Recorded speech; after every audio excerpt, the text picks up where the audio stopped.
15 দিনের ভিতরে আমরা বাংলাদেশের যে কোনো জেলা থেকে আবার সেই খাল খনন শুরু করব।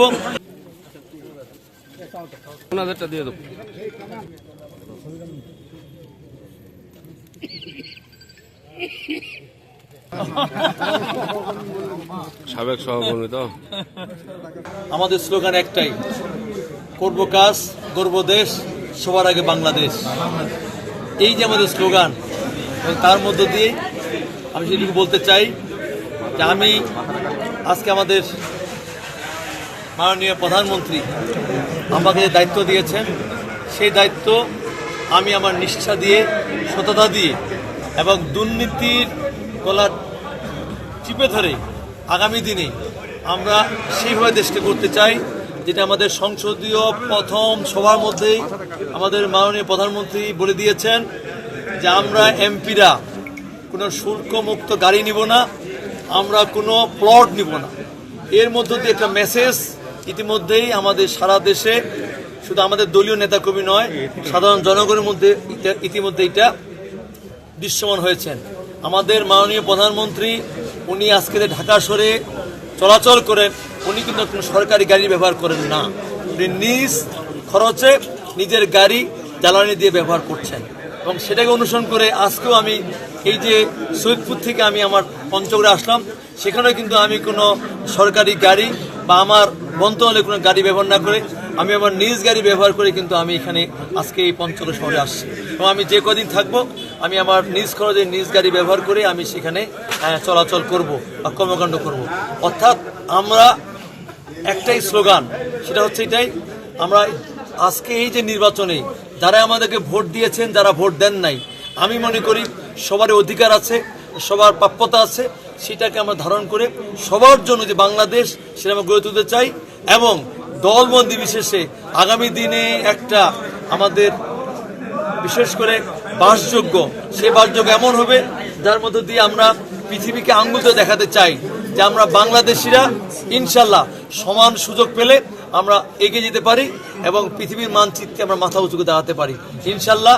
আমাদের মাননীয় প্রধানমন্ত্রী আজকে উনার যে নেতৃত্ব এবং উনার যে কর্মপন্থা এবং কর্ম উদ্যম, আজকে আমাদের বিশেষ করে মন্ত্রী পরিষদের প্রতিটা মিনিস্ট্রি আজকে তৎপর হয়েছেন এবং প্রত্যেকটা মন্ত্রণালয় আজকে তাদের সর্ব সামর্থ্য দিয়ে আমরা সবাই সেখানে সেবা দেওয়ার সুযোগ চেষ্টা করছেন।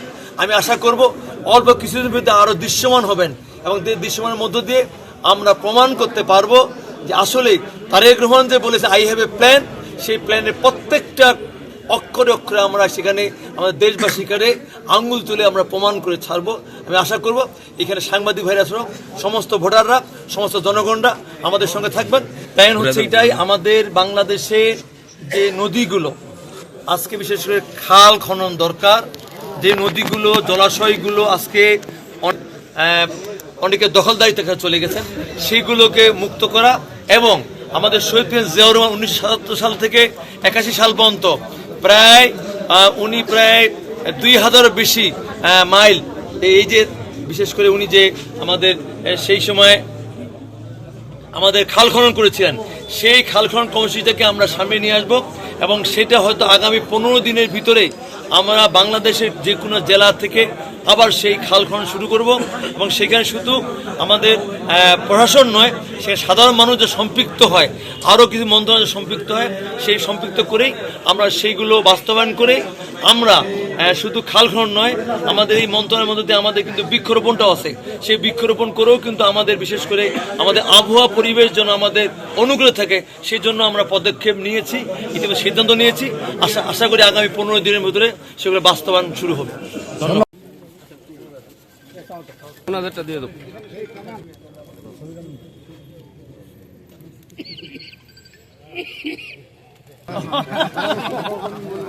সাবেক সহকর্মী তো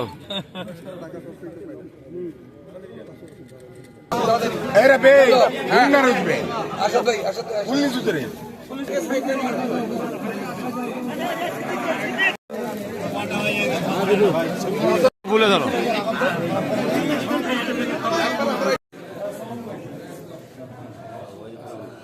মার্কেটটা নিয়ে নিয়েছি এবং আইন শৃঙ্খলা পরিস্থিতি পরিস্থিতি যাতে স্থিতিশীল থাকে এবং নিয়ন্ত্রণে থাকে, সে কারণে আমরা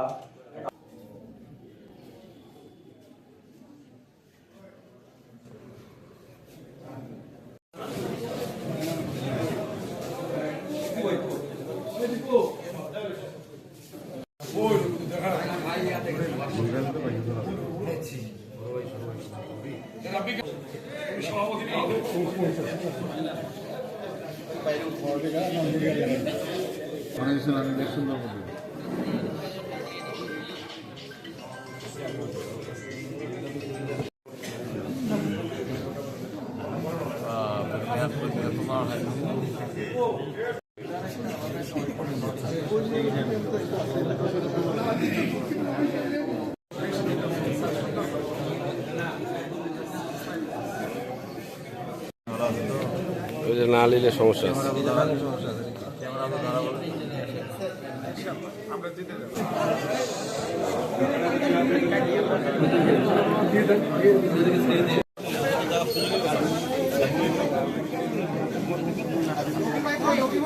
আছি স্থিতিশীল থাকে এবং আইন শৃঙ্খলা পরিস্থিতি যাতে স্থিতিশীল থাকে এবং নিয়ন্ত্রণে থাকে, সে কারণে আমরা একটা স্পেশাল একটা বৈঠক করেছি আজকে।